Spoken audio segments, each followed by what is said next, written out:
Welcome to the Heavy Spoilers Show. I'm your host Paul, and in this video we're breaking down Alien Romulus.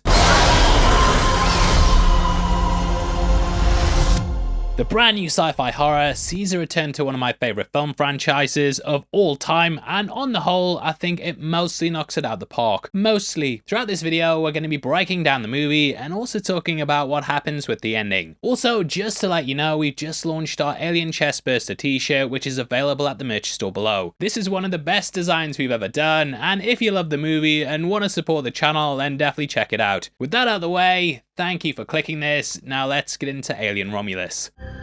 This could be our only ticket out of here. Okay, so the movie takes place between the events of Alien and Aliens, with this being a relatively unexplored time period. We have seen certain aspects of it in Alien Isolation when Amanda Ripley went looking for her mother. When it comes to the movies though, this is the perfect bridge between the first two films, and that even comes down to tone. The movie starts off slow, similar to Alien, before ramping up in the action department akin to its sequel. Ridley Scott is a producer on this movie though, so it definitely leans more towards the former. This includes the credits at the start, which is completely in line with the original Alien. We start in space with names appearing in white, which comes after the 20th Century Fox fanfare. That fanfare ends with the notes going down the scale, which is something we got at the start of Alien 3. Not Resurrection, which I was a bit disappointed about, but hey, breakdowns on the channel now! Either way, at this point, Weyland Yutani's at the height of its power and out in the galaxy looking for bioweapons. Aboard the Romulus Remus spaceship, we see their experiments being conducted. The ship is separated into two paths, and it's possible the name itself is a nod to another of Ridley's creations. Romulus and Remus were raised by wolves, with Ridley making a sci-fi series that shared that name. And I'll always be gutted they never finished it. Now the opening is clearly ripping off the startup scene in the 1979 one, with retro futuristic tech waking up on the ship. We also see that the computer's name is Mother, which is the same name as the one aboard the Nostromo. Speaking of that ship, the Romulus Remus comes across the destroyed remains of it, with the ship of course being blown up by Ripley. Now this highlights that the corporation were also aware that an alien species was out there, which confirms that this was the real mission for the Nostromo. This is why they placed the synthetic ash aboard the ship, and it's something fans have theorized for years. In suits akin to the ones from the opening of Aliens, we see as they collect a rock cluster, which they then cut down and take on board the ship. Unbeknownst to them, something else came aboard with that though, and thus everything goes to hell. Now from this point we're introduced to Rain, who's dreaming of a paradise. This highlights the character's drive to escape, as she's really stuck on board a Weyland Yutani run planet. We see her waking up in bed with photos on the walls similar to the rest of the chambers dotted about the Nostromo. There's also the dipping bird thing, which appeared not only on the Nostromo but also in Alien Isolation. Meeting with her synthetic pal Andy, we see she goes outside and can catch a sign that says bar. This featured in Aliens and can be seen at Hadley's hut when the Marines arrive there. It's actually interesting seeing a successfully run Weyland Yutani operation, as normally they all go to crap. However, we did get a look at one in the director's cut of Aliens, with us seeing what happened before it all fell apart. We also catch someone wearing a coat similar to Burke's jacket, and similar profiles to what the characters had throughout the movies. The Reeboks also make a return as well, and I know now you can buy limited edition versions of these, so subscribe to my membership. Please click the join button. Now Rain is very much a blue collar worker who feels like a cog in a corporate run universe. They run everything, including quotas that have to be met so the staff can have freedom. Rain seemingly reached this, but the quotas were raised and thus she can't leave the planet. Life isn't good here. It looks like Britain in the summer,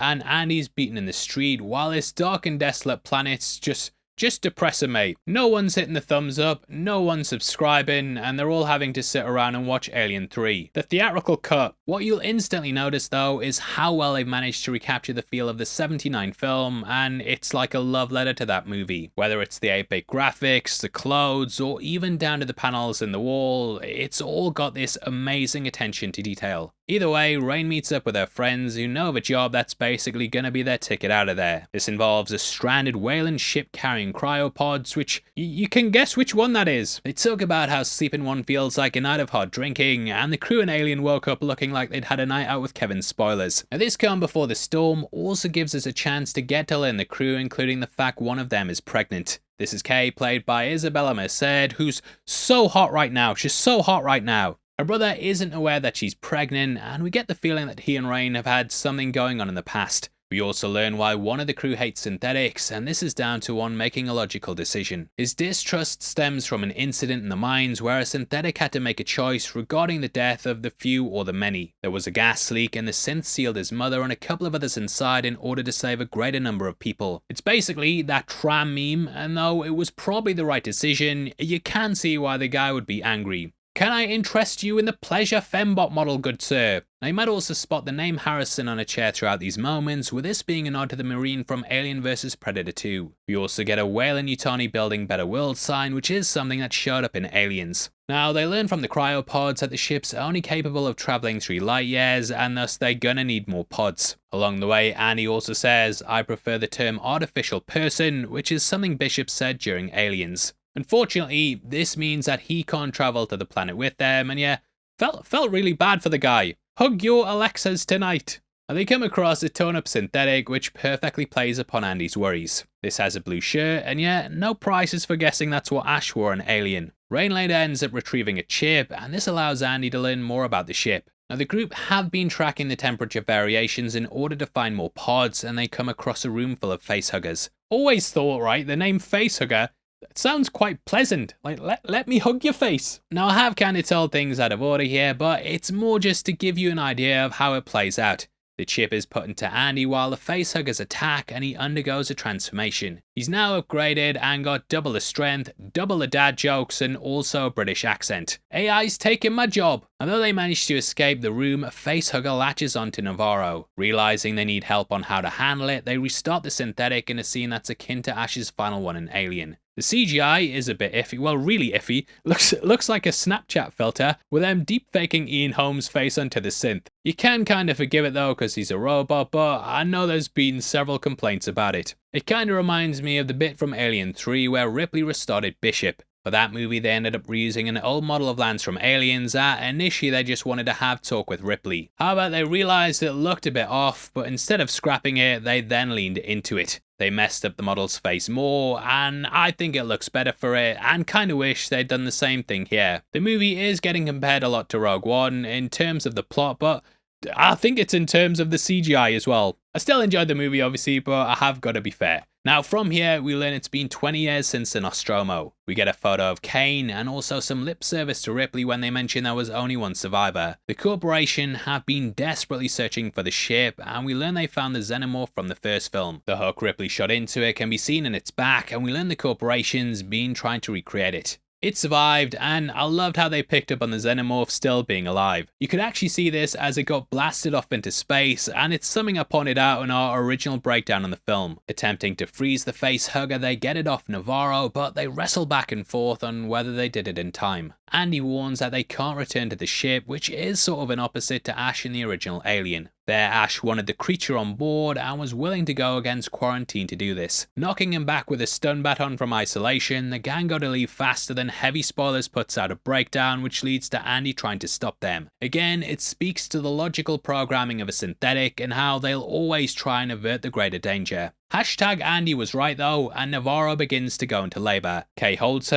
and you have these two ideas of pregnancy juxtaposing each other. The first film thematically was supposed to be about sexual assault on a man and the horrors of a man giving birth, at least to some degree. There's lots of things turned up to 11 and themes of motherhood subverted and twisted. That definitely feels like the case here too, with pregnancy being a big thing throughout the third act. The ship is then accidentally sent out of control as the xenomorph climbs out of Navarro and it sends the Romulus Remus off course. This gives it an access change that means it's gonna crash in 40 minutes instead of 36 hours. It's a mad dash to rescue the crewmates and make it off the ship, all while the xenomorph and facehuggers are on the hunt. Ash, or rather Rook, requests help from Andy with him getting new directives to finish the ship's original mission. It's possible that Rook is also named after Rook from the expanded lore, with that being a character who was a stablemate of Bishop. All hell breaks loose either way though, and we've got so many unforgettable moments. These are things like trying to sneak past the facehuggers by evading their heat sensing abilities, acid deaths, and yeah, it's insane.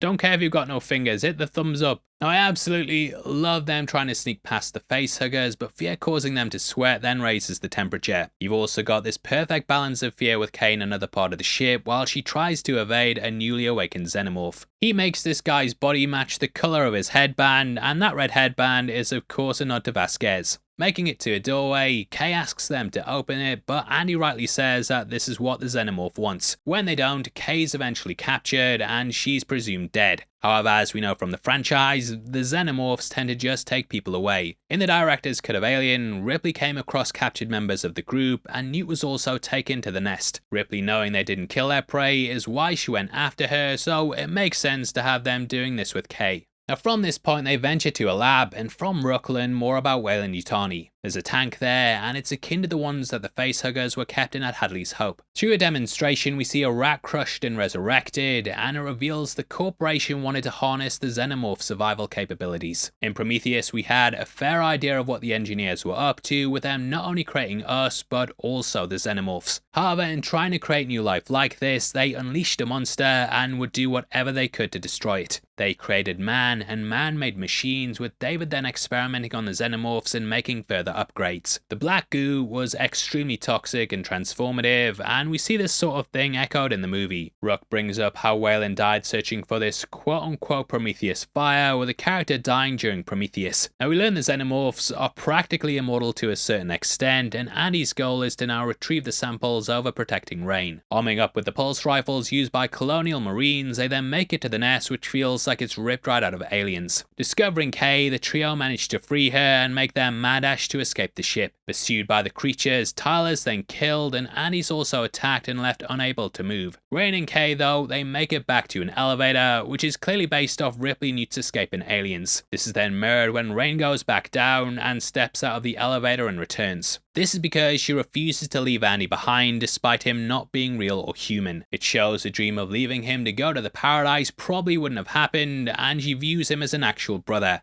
She hands over the samples to Kay before then descending down the ladder. Now unfortunately for them, the rat from before is transformed into something, so this isn't necessarily a fix all problems cure. As Kay ascends, she injects herself with the blood, which is a bold strategy, and we'll see if it pays off for them. Kay of course has seen firsthand what a facehugger can lead to though, and out of fear she does what she thinks is best. Rain then removes the chip with Andy's new directive, and they make an attempt to escape after deactivating the ship's gravity. They have to do this after Rook blocks them in, with him saying the line about how they have his sympathies like what Ash said in Alien. Now it's an incredibly creative scene that feels like it's ripped right out of Dead Space, which of course took inspiration from this franchise. The acid blood swims around in 0G and they have to crawl past it as it floats around the corridors. She also says, "Andy, are you okay?" Which, is that a Michael Jackson reference? Either way, she's grabbed by a xenomorph and then rescued by Andy, who delivers the iconic line, "Get away from her, you bitch." After an intense battle, they then manage to get back to the ship. Rook believes they plan to deliver the samples, but they end up destroying them. This ensues the corporation can't exploit the xenomorphs, and also explains why they continue their search in Aliens. Rook says Weyland will be in touch soon to pick up the samples from Rain's dream destination, but yeah, what a way to ruin the world tour. The Romulus Remus ship then crashes, destroying all evidence, and thank God we can finally rest.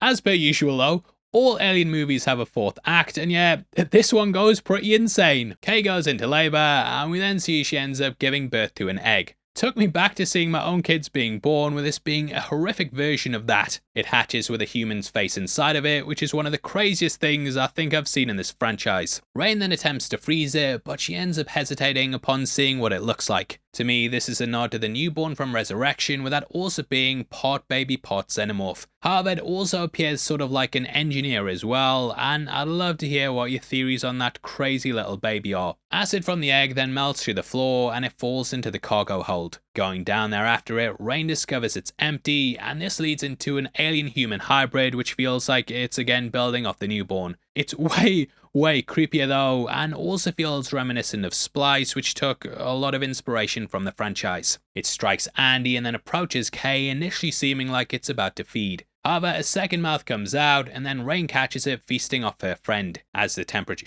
so it does feed literally, but you know what I mean. And as the temperature drops, Rain dons a spacesuit which riffs off Ripley doing it at the end of Alien. Realizing her only chance is to eject it into space, she heads into the cargo hold. However, before she can pull the last lever, the hybrid attacks. Thus, Rain burns a hole in the floor through using the acid, which creates a breach. Sucked into space, Rain finally manages to kill it, but her future's left uncertain. Kay is dead, but she vows to fix Andy, and she heads out to try and recapture her initial dream. Now, it is possible that the future of the franchise has been something they've touched upon in the sequel to Alien Resurrection. In the book Original Sin, we learned there was a group known as Loki who were trying to track down Ripley and co. I feel like this might be what they do with Rain in the future, and that Weyland Yutani will likely try and get to her. We end with her giving a log as she sleeps in her cryopod, which is of course how the first film ended. She's out there somewhere with a ship that may have samples on, and they at least know that there is a way for it to interact with humans.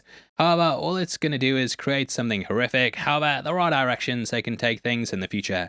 Now, I hope that they decide to do those spin-offs and sequels as well, as this really feels like they found their footing with the franchise again. The movie was an incredible ride that constantly kept upping the stakes. Originally, it was supposed to be a Hulu original, but I'm so glad they gave it that big screen release. That's something I felt they should have done with Prey, but I'm glad these two franchises are back on top form again. And release Prey 2 in cinemas, yeah, it deserves it. As for this movie, it's got the horror, intensity, but also the memorable side characters and themes that are why I fell in love with the franchise in the first place. Sure, the CGI was a bit iffy, and I kinda wish they'd not gone with that. That's probably my only major nitpick though, and it hits way more than it misses.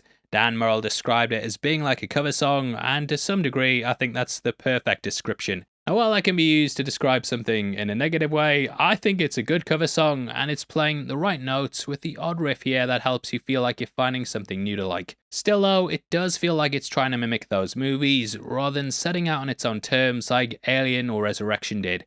Hell, even Prometheus. Because of that, it feels slightly stifled by them, rather than being something able to step out of their shadow. However, when it's this good, you don't really care, and I think every major fan of the franchise is gonna find something to like.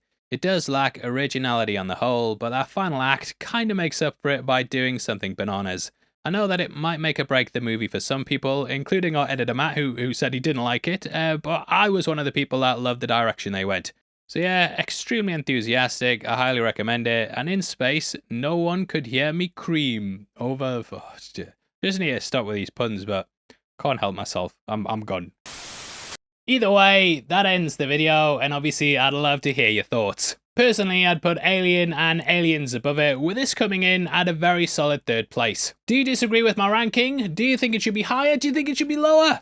Comment below and let me know. Also, I'm doing a big push on my Instagram at the moment. Signed up to it a couple of years ago, never used it, but I'm back on it now. I'm pushing it out so everyone get following. And ask yourself, yeah, I could follow, but can I afford not to follow? You know what I mean? I'm posting selfies and wearing Darth Vader helmets and stuff. So please do that, and if you've enjoyed the video, then please also check out our merch store below. Again, we've got that Alien Chestburster shirt, and I'd love to see you guys rocking it over the summer. Now, if you want something else to watch, you've got a breakdown of Alien Resurrection on screen right now. We go over the making of history, all the trivia, the Easter eggs in it, things you might have missed, and yeah, definitely head over there right after this. Though the movie might not be good, the breakdown's alright, yeah, so definitely head over there, and I'll see you on that one, mate. You take care of yourself, I'll be in Paul, you be the best, I'll see you next time, bye.